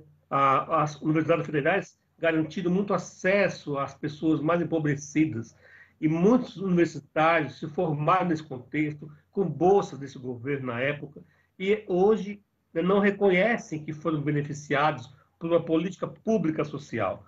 Então, assim, parece que às vezes uma pessoa ascende de uma postura de oposição social, né, de menor salário, de menor acesso ao consumo, e quando ascende, né, ela se torna uma pessoa preconceituosa, achando que pobre é desinteressado, achando que aluno não quer estudar. Isso também há muito isso, infelizmente ainda, na cabeça de professores e professores. A gente acompanha muito isso. Então, assim, ser reagente, ser contrário a uma lógica opressora, significa, primeiramente, a gente entender de onde nós viemos, por que, né, estamos na situação que estamos, é refletir sobre a vida. Quando eu falo em cultura, eu tenho um livro que se chama Currículo Intertranscultural, né, que defende uma aprendizagem curiosa, prazerosa e aprendente. A minha primeira proposta é: vamos nos olhar, vamos nos reconhecer enquanto seres humanos, como brasileiras e brasileiros, né, que têm uma história, valorizar nossa história, e não, como faz nosso presidente, se subordinar aos Yankees norte-americanos, a um presidente tão horrível, né, talvez um dos piores de toda a história dos Estados Unidos, como é que temos hoje. Eu até me nego a dizer o nome. Então, assim, como é que nós valorizamos a nossa cultura? Por quê? Porque valorizando nossa cultura, nós vamos respeitar mais o próximo. Nós vamos fazer uma educação sem opressão, né? Aliás, a lógica do opressão, oprimido, opressor e oprimido está no livro Paulo, de Pedagogia do Oprimido, né? Com muita clareza. Enquanto houver opressores, nós temos que continuar defendendo a não opressão. Nós temos que buscar a liberdade de expressão, nós temos que buscar a igualdade de direitos. É isso que faz a teoria de Paulo Freire, e é por isso, né, que ele é tão perseguido. É por isso que os robôs né, investem para acabar com a obra de Paulo Freire, para fazer com que Paulo Freire seja alguém odiado. Nós recebemos no Instituto Paulo Freire hoje em dia, como você, como o Flávio também disse no início, Luiz, nós recebemos ofensas grosseiras de pessoas que certamente nunca estudaram Paulo Freire, mas que foram convencidas, porque pela primeira vez na história do Brasil, num programa de governo do Bolsonaro, por exemplo, se falou lá: vamos extinguir Paulo Freire da educação brasileira. É impossível, porque o Paulo Freire está no coração das pessoas, no Brasil e do mundo. Paulo Freire é uma referência, não é um santo. É um homem, como eu falei antes, mas que teve a capacidade de prospectar, de imaginar o futuro de uma forma mais justa, e do seu presente também. Paulo Freire, que foi capaz de se autocriticar, para vocês verem, ele fez um livro, né, que se chama Pedagogia da Esperança, um reencontro com a pedagogia do oprimido. Ele fez esse livro, que foi lançado 30 anos depois do Pedagogia do Oprimido, né? Então, em 97, ele, portanto, revê a sua própria história, revê a sua própria lógica ao sabor dos novos tempos, né? Paulo Freire, aliás, quando foi governo, secretário de Educação, ele valorizou muito as tecnologias, né? Ele colocou computadores nas escolas, ele investiu muito nisso, né? Então, assim, reconhecer que nós estamos sempre aprendendo, que nós devemos valorizar as pessoas e não sermos instrumentos de um mundo opressor. De fato, como a Juliana disse, é muito comum acontecer isso.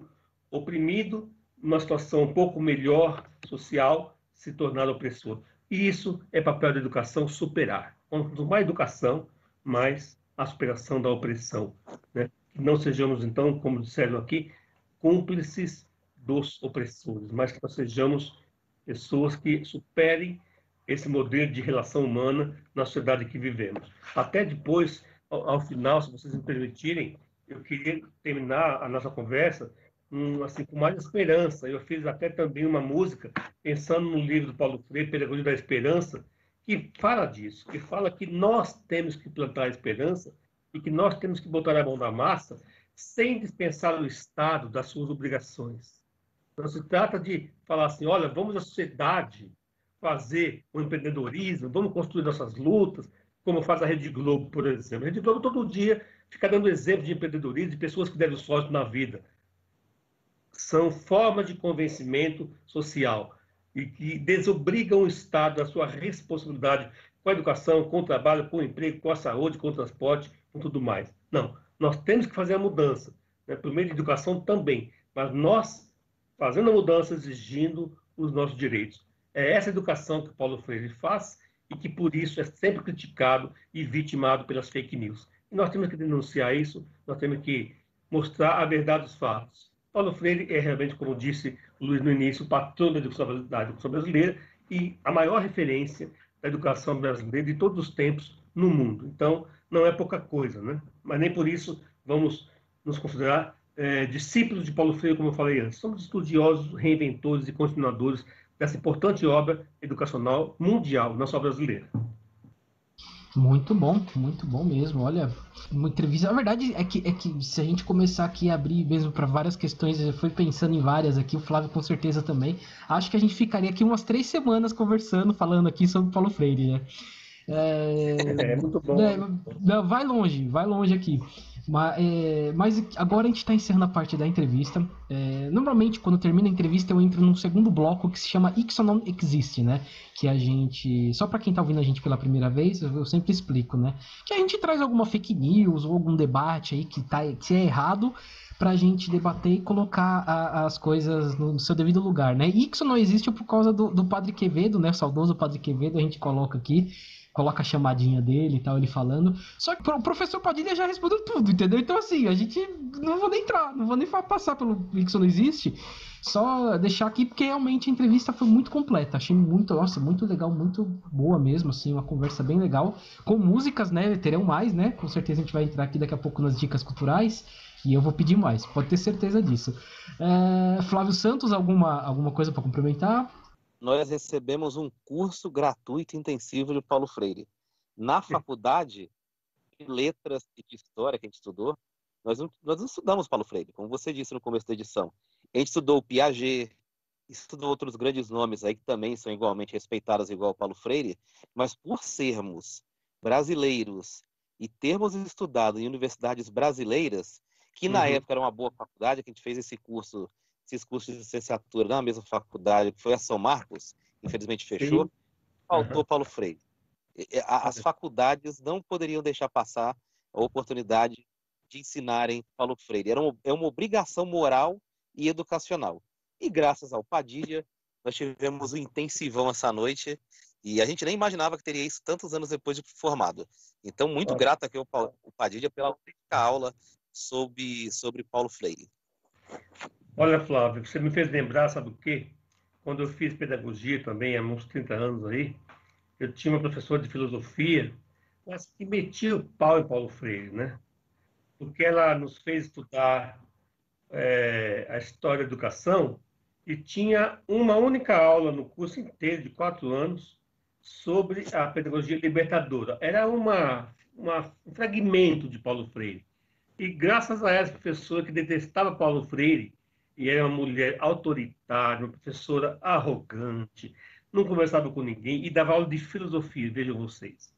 E ela, nesse fragmento sobre Paulo Freire, quando eu li sobre Paulo Freire, e o Paulo Freire, na época, era secretário de Educação, né? Eu estava terminando essa faculdade de pedagogia, em 88, 89, e aí eu me interessei e comecei a estudar Paulo Freire, e alguns anos depois, logo depois, eu acabei conhecendo Paulo Freire e trabalhando com ele.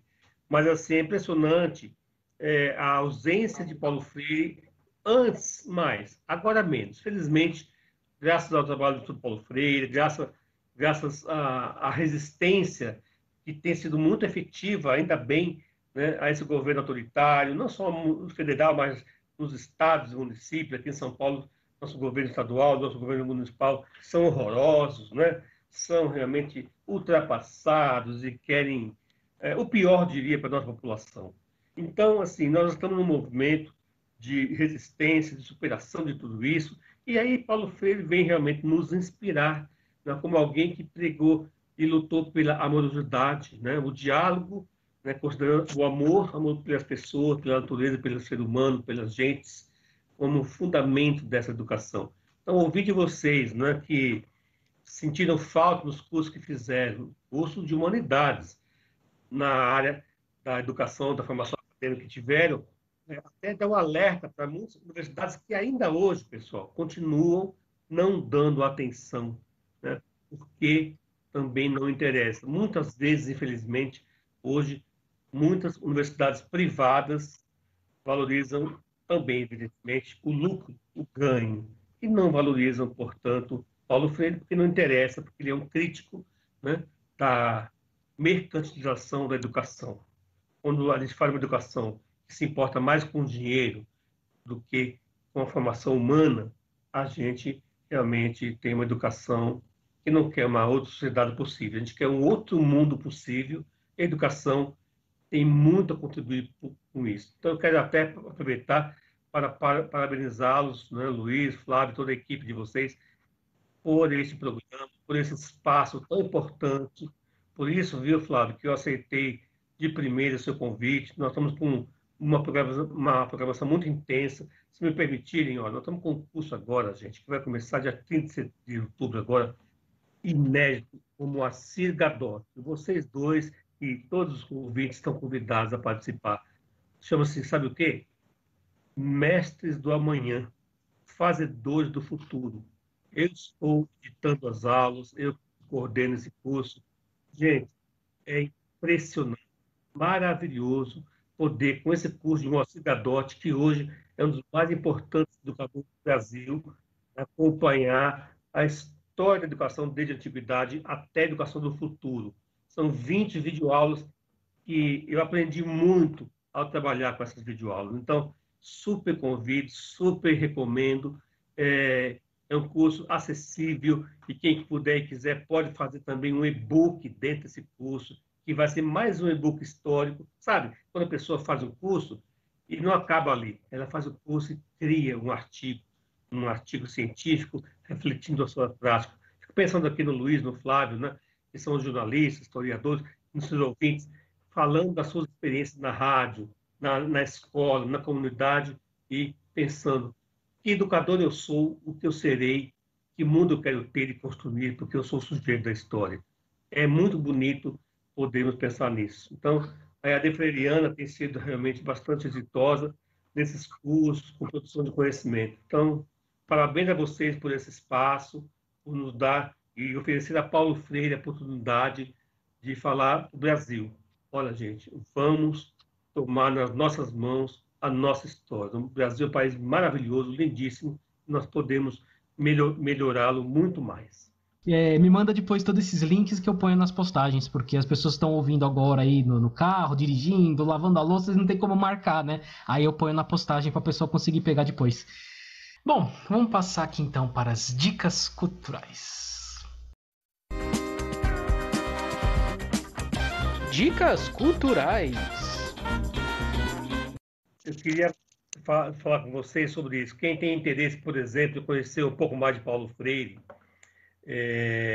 acabamos de produzir agora uma jornada pedagógica, são 4 horas, com 4 falas maravilhosas, 2 africanos históricos que trabalharam com Paulo Freire, um mexicano, um africano, e 2 brasileiros, né, renomados, o professor José Eustáquio Romão, o professor Afonso Celso Cocuglia, o professor Florencio Varela de Cabo Verde, na África, professor Arthur Ornelas, grande amigo pessoal, trabalhou em São Tomé e Príncipe, trabalhou em vários países da África com o Paulo Freire, em Angola, e enfim, ele conta para nós experiências belíssimas do processo de alfabetização na África, junto com o Paulo Freire. Então, são aulas imperdíveis, está dentro da campanha Paulo Freire Sim. Quem acessar esse site, que vou passar depois para vocês, vai se deliciar de assistir esse curso, essa jornada, como eu me deliciei quando eu gravei com eles essas videoaulas, sabe? Eu tenho prazer, como vocês também têm, de entrevistar as pessoas. Eu tenho feito esse trabalho também, né, como âncora, para entrevistar, para acompanhar as gravações, e eu aprendo muito sempre com eles, né? Então, é muito bom estar dialogando na rádio. Sabe que a rádio, vocês são promotores disso, é o veículo que mais chega às casas das pessoas, no Brasil e no mundo. Então, tem muito valor. Os podcasts hoje são uma ferramenta maravilhosa de comunicação, de formação humana. Parabéns a vocês pela iniciativa e tomara tenhamos continuidade aí em um outro momento para a gente poder discutir mais sobre Paulo Freire. Vamos, pode ter certeza que vamos sim, viu? Vamos chamar a conversar sim. Eu já queria perguntar, porque quando o Flávio falou de você pra mim, né, ele falou, olha, vamos entrevistar o professor Padilha, tal, tal, e ele falou que vai cantar algumas músicas, tal, tal. Eu falei, caramba, então eu vou querer fazer essa pergunta pra ele na hora das dicas culturais, né? Como que te levou a querer fazer, a musicar algumas algumas passagens da obra do Paulo Freire? O que te levou a isso? Pô, que pergunta boa de responder, Luiz. Eu, antes de ser educador, eu sou músico, né, de formação. Legal. Com 18 anos eu comecei a estudar violão, fiquei uns 20 anos estudando música, fiz violão erudito, violão popular, guitarra jazz, um monte de coisa, e fui professor de música. Aí, sendo professor de música, que eu comecei a me interessar em ser professor, efetivamente, em outras áreas, né? Aí eu fiz o curso de pedagogia, etc. Então, quando eu comecei a trabalhar no Instituto Paulo Freire, já como educador e músico, né? Eu sempre procurei manter a música presente na minha vida.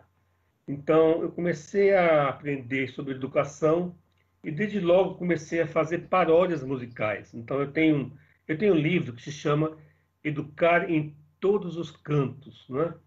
E nesse livro foi o meu primeiro CD de música que eu fiz, com 10 músicas de minha autoria e 4 paródias musicais. Então, por exemplo, eu fiz uma paródia musical para a música do Raul Seixas, Maluco Beleza, né? A paródia é mais ou menos assim, ó, no início, ó. Enquanto você se esforça para ser um aluno infernal e aprender muito mal, eu estressado, docente já rouco, um docente legal, na fissura total, controlando a minha maluquez e a vontade de matar uns 3, vou gritar, gritar com certeza, subindo na mesa eu vou gritar, gritar com certeza, batendo na mesa. Este caminho eu nunca escolhi, fui parar por aqui, mas já quero fugir. E aí vai. Então, essa música, Que maravilha! nas minhas palestras, eu discuto a violência na escola, né? Eu discuto por que às vezes a pessoa fica tão irritada que quer bater em aluno. Por que o aluno, às vezes, quer bater em professor, nos próprios colegas? Como é que é isso da violência simbólica, a violência física na educação? E por que as políticas públicas não foram capazes de incluir o professor ao longo de sua história numa ação de saúde pública, num plano de saúde decente, para que ele pudesse acompanhar os seus problemas, né? De nervosismo, de cansaço, de estresse. Só para dar um exemplo. Então, eu comecei a fazendo várias músicas, assim, paródias, e aí eu comecei a ler, estudar mais Paulo Freire, e vi uma riqueza enorme nas falas de Paulo Freire, e como eu falei antes, a música entra no coração, na mente, na alma, e grava mais, as pessoas acabam pensando, sentindo muito mais, e aprendem bastante também por meio da música, da arte. E aí a arte entra não apenas como o ornamento, né? Como se fosse abrir um evento e fechar um evento. Não, a arte, a música, outras artes, são formas de manifestações de conhecimento e sentimento humanos. A arte diz alto, a arte fica na vida. Então, por meio da música, eu tenho conseguido, felizmente, aí, brincar um pouco com a educação, no sentido de fazer críticas, de refletir e de aproximar as pessoas que acabam cantando bastante, se divertindo, mas de uma forma mais séria, né? No sentido de pensar as suas práticas. As pessoas se reconhecem muito, é muito engraçado que quem não sentiu uma vez dar um beliscão no aluno, né? Por que sente isso? E por que faz isso? Não pode, não pode. Então, aí as pessoas saem pensando para não fazerem mais isso. Só para dar um exemplo. Legal. Muito bom, muito bom. Gostei muito da música, né, Flávio? Muito boa. Ó, Muito Ah, boa. desse genial. que... É Ah, muito melhor que muita paródia que nós ouvimos aí de humoristas em YouTube. opa, obrigado. Muito melhor, a E, composição é muito melhor. Verdade mesmo, bem criativo. então, olha, eu tenho um site, se bem que o CD musical está no meu livro Educar em Todos os Cantos, de 2012, mas eu tenho um site que é www.professorpadilha.com. E nesse site eu tenho lá todas as letras das minhas músicas, todos os meus CDs, eu gravei 3 CDs. Enfim, tem lá muita coisa para se aproveitar, textos também reflexivos, textos atuais sobre o NCC. Enfim, a gente procura disponibilizar gratuitamente vários livros meus também para serem acessados, copiados. Essa é a nossa vontade, né? Que as pessoas se apropriem de novos conhecimentos e possam reescrever novos livros a partir dos nossos, porque a gente fez o mesmo. A gente aprendeu com outras pessoas. Eu sempre falo, a cultura não é uma mercadoria, é um saber, é uma forma de manifestação, uma visão de mundo. Então, a cultura não deve pertencer a ninguém, é de todos nós, né? Tem palestrante que dá palestra e não deixa os slides, não deixa as músicas. Eu, ao contrário, para mim, o que eu produzo não é meu, é de todos. Muito bom, muito legal, muito legal. Depois eu vou pegar esse site e vou colocar nas postagens também para o pessoal conseguir acessar legal. Bom, eu vou dar a minha dica cultural, já que estamos falando de música, né? De música aqui. Acho que o meu maior ídolo musical faleceu semana passada, que foi o Ed Van Halen, né? Continua sendo meu ídolo. Eu gosto muito. Não toco nada, nunca toquei nada. Não... eu tentei, mas não foi, não deu certo. E ele faleceu semana passada, com 65 anos. Um dos maiores guitarristas da história, não tem muito o que dizer. Eu recomendo todos os CDs do Van Halen, do primeiro ao último, eu gosto de todos. E assim, eu acho a história dele muito boa. Já li alguns livros sobre a história do Van Halen, da banda em si, dele, mas da banda, né? Ele não só criou um novo método de se tocar guitarra, como ele criou também novos aparelhos, uma aparelhagem para seguir esse método que ele tocava, porque a aparelhagem da época não conseguia acompanhar o que ele tocava. As guitarras não acompanhavam e nem a saída do som, né? As caixas acústicas não acompanhava. Então ele criou um sistema. E tanto que pouca gente sabe que as caixas de som EVH, se você vê uma caixa de som EVH, existem em vários lugares, em muitas academias eu já vi. Ou a caixa de som 5150 é dele, ele que criou essas caixas de som e são uma das maiores marcas do mundo. Então, ele não só é um dos maiores guitarristas do mundo, como ele foi um grande criador musical. Pouca gente sabe disso. Então, ele desenvolveu muito as guitarras, né? Eu acho que existe um antes e depois dele, de maneiras de tocar guitarra, e também o som. Então, um cara que faleceu semana passada, meu ídolo, adoro, Van Halen, assim, a minha banda de cabeceira. E infelizmente nos deixou aí, mas eu recomendo que vocês escutem. A minha preferida é Dreams, a música Dreams é a minha preferida do Van Halen. E se puderem pegar algum show aí com o vocalista David Lee Roth, eu acho que são shows melhores do que com o segundo vocal, que é o Sammy Hagar. Mas assim, tem na internet, vocês acham aí facilmente, então é a minha dica cultural. A minha outra dica cultural é um livro que chama-se Sobre História, do Eric Hobsbawm. Ele foi um historiador, faleceu faz alguns anos já, bem velhinho, tá, 90 e poucos anos. E também um grande ídolo meu, né? Também outro livro, assim, o Era dos Extremos é o meu livro. Eu falo que é um livro que eu adoro ler. Pego para ler Era dos Extremos, assim, eu me mato de ler com o Eric Hobsbawm. Ele é um historiador inglês.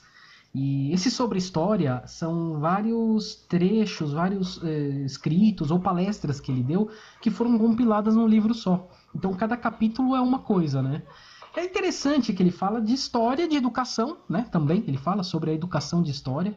E eu acho muito interessante, mesmo para quem não é não seja historiador e tal, que queira aprender um pouco sobre educação, esse livro é muito bom. Ele não é muito grande, não é nada assim, e é muito fácil de entender.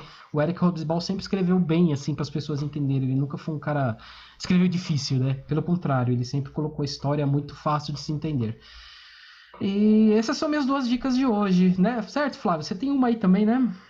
Tem uma antes da minha dica, que vai lembrar aí minha avó, que eu tanto amava, recém-falecida. Quero recomendar aqui que vocês leiam o texto do Luiz sobre o Van Halen, que está na página do Entendo Nada Podcast. Valeu. Texto muito bonito, o Luiz fala da história dele como fã do Van Halen. É o tipo de texto que é bem escrito e é visceral, porque tem emoção. Ali não foi escrito com a caneta, nem foi digitado, foi escrito com o coração. Então vale a pena dar uma conferida lá.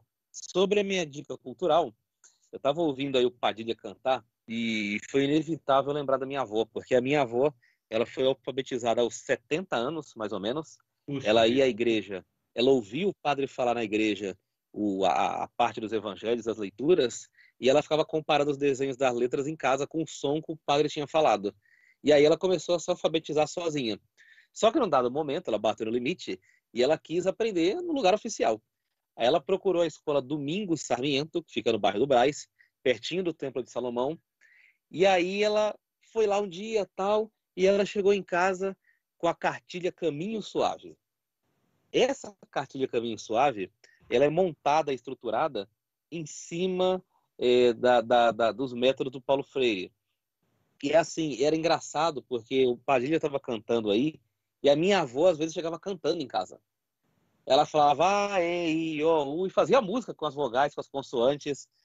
E eu queria falar muito dessa cartilha Caminho Suave, porque ela era muito usada tanto para crianças, mas fundamentalmente para pessoas adultas que estavam se alfabetizando.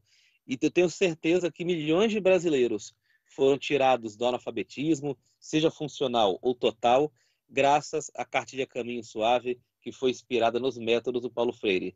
Então, se eu tenho um agradecimento ao Paulo Freire por tudo que ele fez, eu tenho um especial ainda maior por ele ter ajudado, ainda que indiretamente, a alfabetizar a minha avó. Então, você que tem curiosidade para conhecer o universo da educação, para estudar um pouquinho, procura essa cartilha em algum sebo. Eu não sei se ainda tem Saraivas, tem mídia física, mídia digital, mas vale a pena você ver. Tem umas histórias muito bacanas lá, tem um método de alfabetização muito gostoso. Até para a gente que já está alfabetizado há muitos anos, a gente olha assim e vê que é uma coisa muito fácil de aprender, muito lúdica. Então eu queria fazer essa homenagem ao Paulo Freire e à minha avó e ao Caminho Suave, a cartilha Caminho Suave. Muito legal, muito legal. Eu queria comentar um pouco o que o Luiz falou. Você me fez lembrar, a falar do Van Halen, Sim, de um cara que eu adorei sempre, é o Joe Cocker, né? sim. Joe Cocker, ele também faleceu há pouco tempo. Eu perdi a oportunidade de ver o show dele, que estaria em São Paulo. Eu fiquei sabendo que estava no Brasil e já não estava mais em São Paulo, estava no Rio de Janeiro. E 1 ou 2 anos depois ele faleceu. Ele faleceu de câncer na garganta, né? E o Van Halen também, tão novo, né? 65. Essas pessoas não deveriam morrer jamais, né? Cantores e músicos dessa excelência, ninguém deveria morrer jamais, mas a vida, né, implica essa existência passageira e nós temos que valorizar a cultura, a arte e, como o Luiz fez aqui, homenagear esses grandes músicos, né, que realmente nos deixam impressionados pela qualidade que apresentam. Se me permitem, eu quero também até dizer a vocês que estão nos ouvindo, tem um livro também, chama-se Reinventando Freire, já falamos de Freire hoje.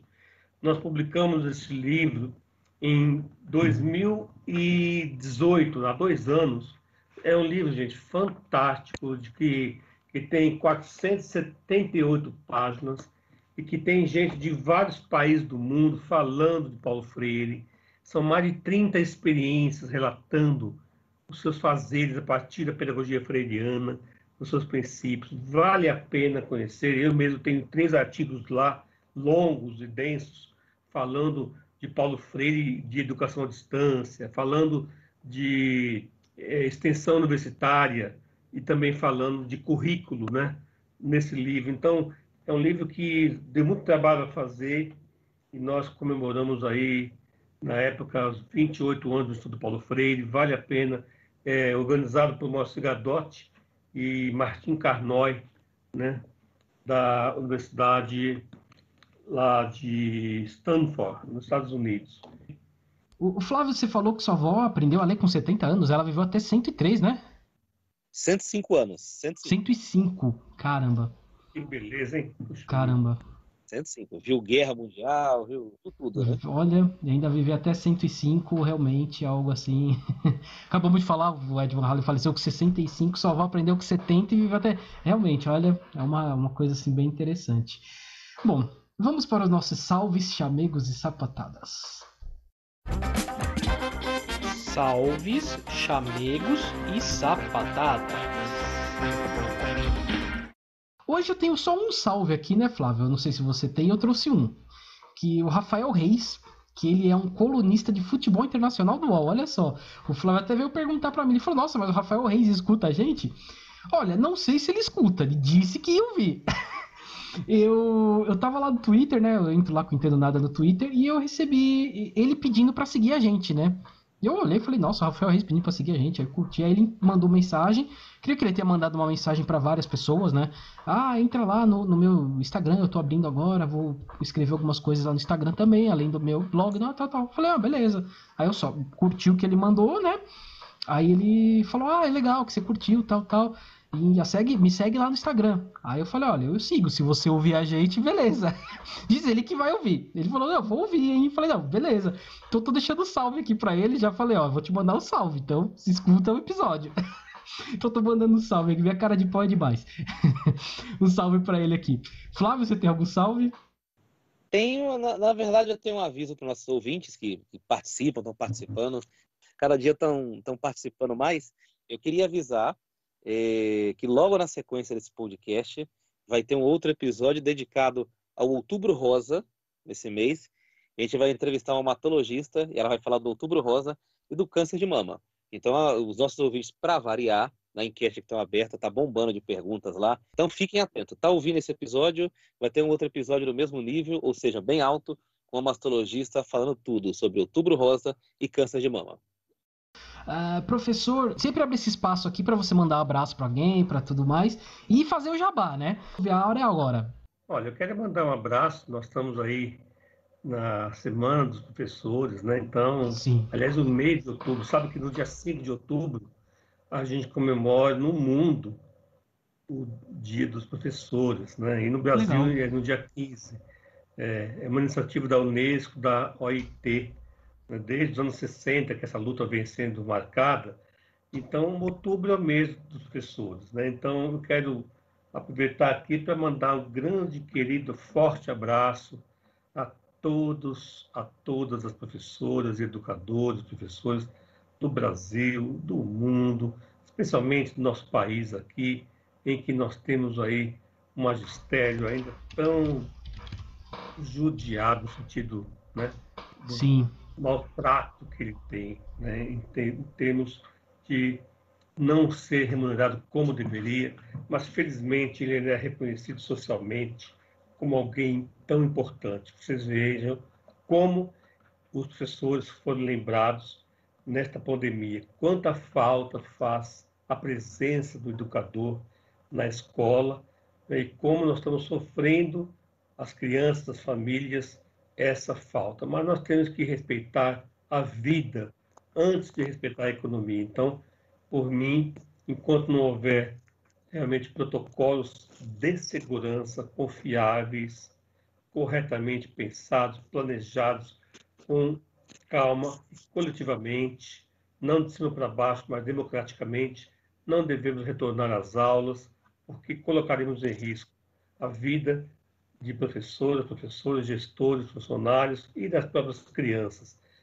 Temos que fazer o processo de volta muito cauteloso, muito cuidadoso. Então, aos professoras, meu carinho imenso sempre, e aproveitando aos profissionais de saúde. Ontem foi Dia dos Médicos, então que nós possamos também sempre valorizar essas pessoas que realmente colocam em risco na ponta, no atendimento, em risco e realmente fazem a história de muitas vidas. Então, muito obrigado a vocês e na saúde estão aí mostrando tanta garra e tanta solidariedade além da excelência do trabalho profissional. Então, a pessoa da saúde e da educação, meu abraço especial. Valeu, muito valeu, muito legal. Bom, eu vou passar aqui para o encerramento. Mas antes eu vou passar os nossos canais de contato, que é o e-mail entendonadapodcast@gmail.com, o Facebook Entendo Nada Podcast, o Instagram, que é o Entendo Nada Podcast, e o Twitter, que é o Entendo N Podcast, porque já tem alguém lá usando Entendo Nada, mas não usando não, tá para desde 2014, mas a gente não pode usar, e não cabia Entendo Nada Podcast, então eu tive que me virar aqui e coloquei Entendo N Podcast. Lembrando que estamos também em várias plataformas, estamos no YouTube, colocamos alguns vídeos, a gente faz algumas lives e colocamos os vídeos no YouTube, tanto no Instagram quanto no YouTube. Pretendemos fazer algumas coisas a mais aí, a pandemia meio que atrapalhou a gente, mas vamos fazer. Estamos no Spotify, estamos no iTunes, estamos no Google Podcast, Podcast Addict, enfim. Todos os agregadores é só procurar a gente lá por Entendo Nada Podcast, curtir a gente que toda semana vai pingar alguma coisinha lá. Certo, Flávio, mais uma aula, hein? Mais uma aula. Quero agradecer ao professor Padilha pelo curso extensivo de Paulo Freire que a gente recebeu. Sensacional. A gente aprendeu muito. A gente aprende na pesquisa, aí fala, bom, vamos chegar preparado para a pesquisa, tal programa. A gente recebe uma churrada de sensacionais ao Padilha. Agradecer por ele ter aceitado de pronto o convite. Eu falei, ele, pô, top, não sei o que lá, minha agenda tá cheia. Ele achou um espacinho lá para falar com o nosso podcast aqui, comigo, com o Luiz, e foi uma experiência maravilhosa. E eu tenho certeza que você está ouvindo agora esse podcast, você aprendeu muito, e já dá para ter uma noção da repercussão só pelo pré-programa, pelas quantidades de pessoas que perguntaram, que mandaram curtiram, que mandaram participações. Então vai ser um programa sensacional. Obrigadão, Padilha. Sucesso para você. Então, Flávio, Luiz, muito bom. Muito obrigado pelo convite. Eu quero só reforçar que eu gostei muito do nome do programa, Não Entendo Nada, né? Eu até falei com o Flávio, que me fez lembrar Sócrates, né? Que diz que sei que nada sei, né? E quando a gente não entende nada, é um primeiro passo para a gente querer entender tudo, né? Sim. Então, acho que é muito feliz o nome que vocês deram ao programa. E aí, falar nisso, rapaz, eu me lembro de uma música que eu fiz que se chama Sem Mistérios. Boa. O que é um mistério, né? Um mistério é uma coisa incompreensível, não tem resposta. Então, acho que a gente tem que acabar com os mistérios na política, na vida social, na educação. Quando tem um mistério, é um bom motivo para a gente pesquisar. Quando não entendo nada, é uma boa razão para a gente ir atrás de entender, porque a pessoa que entende o mundo, é consciente das coisas, como diria Paulo Freire, ela é capaz de transformar esse mundo. Ela passa a ter consciência crítica e consciência epistemológica, ou seja, científica, no sentido de juntar a experiência prévia ao senso comum, à cultura primeira, aos saberes aprendidos na escola, fora da escola, no trabalho, na sociedade, e transformar esse mundo tão injusto. Né? Nós temos pessoas tão queridas como o Flávio, como o Luiz, como a mãe do Luiz está participando, como nossos ouvintes que fizeram perguntas. Como é bom estarmos juntos. Então, a gente tem que humanizar mais esse mundo. Paulo Freire falar sempre disso, uma educação humanizadora. É o que nós queremos para a nossa vida, para a vida da sociedade, em todo o planeta. Então, muito obrigado. E quando vocês disserem sim, eu vou cantar a música Sem Mistérios para vocês. Pode mandar bola. Pessoas todas, então, se sintam corresponsáveis com as mudanças.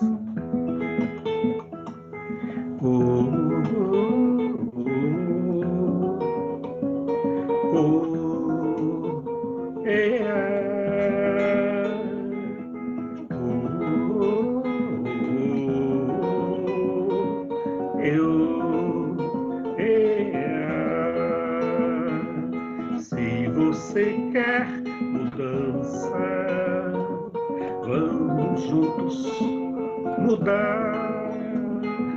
Se você tem esperança, vamos juntos esperançar. Mas não dá para esperar que façam por nós o que devemos fazer, nem achar que tudo é tão difícil. Cabe a nós fazer acontecer. Cabe a nós, cabe a nós, cabe a nós fazer acontecer. Cabe a nós, cabe a nós, cabe a nós fazer acontecer. Sem mistérios, sem mistérios, sem mistérios, sem esperar. Sem mistérios, sem mistérios, sem mistérios, sem esperar. Vamos juntos escrever um livro da nossa história. Pensar no amanhã sem esquecer que a vida acontece agora. Vamos juntos escrever um livro da nossa história. Pensar no amanhã sem esquecer que a vida acontece agora.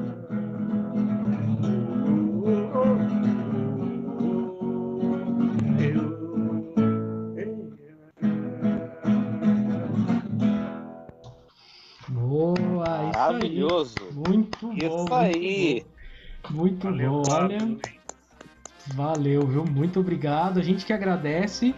E vamos, com certeza, iremos marcar mais vezes, sim, viu? Com certeza. É isso aí, Flávio. Vamos nessa? Missão cumprida, bora. Bora, vamos nessa. Fomos! Valeu!